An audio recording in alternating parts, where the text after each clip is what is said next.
जी, अस्सलाम वालेकुम दोस्तों। डकी भाई के हवाले से एक ब्रेकिंग न्यूज़ है कि अदालत आलिया ने लाहौर हाई कोर्ट ने उनको ज़मानत पर रिहा कर दिया है। जस्टिस शहराम सरवर साहब ने 1 मिलियन के मचलके के इवज़ उनकी ज़मानत मंज़ूर कर ली है। डकी भाई जो कि 100 दिन से जेल में थे, 100 दिन से पुलिस की तहवील में और जेल में रहने के बाद वो बिल आखिर आज 24 नवंबर को रिलीज़ हो गए हैं। ये जो इस पर इल्ज़ाम लगाया गया था एनसीसीआई की जो है ना पुलिस ने गिरफ्तार किया था एयरपोर्ट से 17 अगस्त को डकी भाई को, और उस पर ये इल्ज़ाम था कि उसने जो जुए की ऐप्स हैं, बेटिंग ऐप्स, बिनोमो, 1x बेट वगैरह, इनको जो है ना इनकी प्रमोशन की है और इनकी एडवर्टाइज़मेंट की है और लोगों को जो है ना वो तरगीब दी है लोगों को कि इसमें सरमायाकारी करें।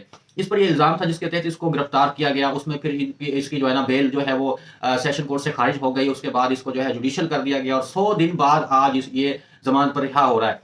तो इसके अलावा इस तरह की जो दूसरे लोगों ने इससे बड़े लेवल पर काम किए हुए हैं, जिस तरह के हमारे हम देखें कि जो हमारी क्रिकेट टीम है, उनकी बाकायदा यूनिफ़ॉर्म्स पर ये चीज़ें जो है ना वो इनकी मशहूरी होती है। इस तरह की एप्स की 1x बेट जो है हमें नज़र आ रहा होता है। तो ये जो है ना मतलब कि ये अकेला नहीं है, इसको एक टारगेट किया गया है। इसके अलावा इस तरह का जो केस है वो और भी इन्फ्लुएंसर्स के ऊपर दर्ज किया गया था। उसमें रजब भट्ट दूसरे नंबर पर आता है। रजब भट्ट पर भी ये इल्ज़ाम है कि उसने अपने सोशल मीडिया अकाउंट से टिकटॉक, फेसबुक, यूट्यूब वगैरह से पोस्ट के ज़रिए बाकायदा और इसकी जो है ना ब्रांड एम्बेसडर के तौर पर जो है काम किया है और लोगों को ये इन ऐप्स में जो है ना सरमायाकारी करने की तरगीब दी है। तीसरे नंबर पर इसमें नदीम जो है, नदीम मुबारक नानी वाला के नाम से जो मशहूर है, उस पर भी इल्ज़ाम है कि उसने सरमायाकारी करने की तरगीब दी है। तो इसके अलावा इकरा कंवल जो सिस्टरोलॉजी की नाम से मशहूर है, इकरा कंवल पर भी इल्ज़ाम है कि उसने लोगों को जो है ना गैर कानूनी ऐप्स पर जो कि अनरजिस्टर्ड ऐप्स हैं, उन पर लोगों को तरगीब दी है, लोगों को सरमायाकारी करने की जो है ना वो तजवीज़ दी है और इस तरह लोगों का नुकसान किया है, लोगों को गैर कानूनी सरमायाकारी में जो है ना वो मुलविस करने की कोशिश की है। तो इस तरह उस पर भी इल्ज़ाम है। उसने तो फ़िलहाल जो है ना उनको नोटिस हुए थे कि वो अदालत में वहाँ पे पेश हों, तफ्तीश में पेश हों, उन पर ये इल्ज़ाम है, वो मुकदमा दर्ज है। लेकिन उन्होंने कहा है कि जी वो उम्मीद से है, पेट से हैं, तो वो प्रेग्नेंट होने की वजह से फ़िलवक़्त जो है ना वो कार्रवाई में शामिल नहीं हो सकती तफ्तीश में। तो इसी तरह जो है मज़ीद भी कुछ ऐसे नाम हैं जो कि इतने ज़्यादा फ़ेमस नहीं हैं, लेकिन वो भी इन्फ्लुएंसर्स की लिस्ट में आते हैं और उन पर भी बाकायदा एनसीसीआई ने मुकदमा दर्ज करके तफ्तीश का अमल जो है वो जारी कर रखा है। तो बात ये है कि ये आखिर सबसे ज़्यादा पकड़, सबसे ज़्यादा जो सख्ती वो डकी भाई पर ही क्यों?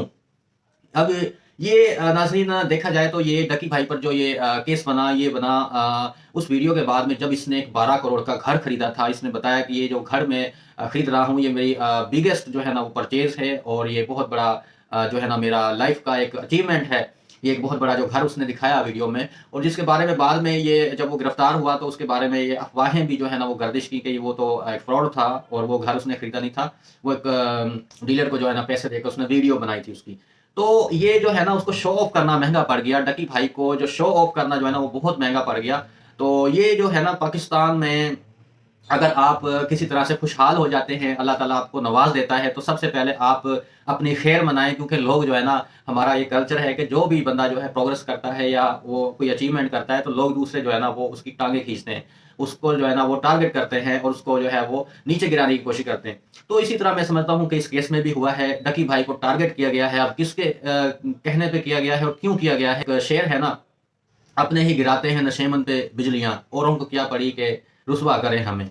तो बात ये है कि इसके पीछे भी जो है ना ये इसके जो जो हम पल्ला इन्फ्लुएंसर्स हैं, उन्हीं की ये साजिश थी इसको फँसाने की। तो इससे जो है ना हमें इस केस से जो सबक मिलता है वो ये है कि देखें कि जो लोग हैं वो किस तरह बेटिंग ऐप्स का शिकार होते हैं। उनमें लालच की वजह से जो है ना वो उनमें सरमायाकारी कर बैठते हैं। फिर उनको थोड़ा बहुत वो जो ऐप्स हैं वो मुनाफ़े की मद में जो है वो लालच देती हैं, थोड़ा-सा उनको इंटरेस्ट देती हैं, फ़ायदा पहुँचाती हैं। फिर वो जब उनका ट्रस्ट मज़ीद डेवलप हो जाता है, फिर वो बड़ी सरमायाकारी उन ऐप्स में करती हैं, वो लोग करते हैं। तो फिर जब वो एक बड़े लेवल पर जब सरमायाकारी लोग कर बैठते हैं, जब उनके पास जो ऐप्स को रन करने वाली जो भी मैनेजमेंट है, जिसकी भी ये जो भी इनको रन कर रहा है, जब उनके पास एक बहुत बड़ी अमाउंट जो है ना कलेक्ट हो जाती है, फिर उनको मज़ीद ज़रूरत नहीं रहती कि वो लोगों को जो है ना वो मतलब मुनाफ़ा दे। वो उसी अमाउंट को कलेक्ट करके वो जो है ना डबल शाह की तरह जो है ना वो रफू चक्कर हो जाते हैं। और फिर क्या होता है कि नए नाम के साथ दोबारा से लॉन्चिंग होती है इन्हीं ऐप्स की।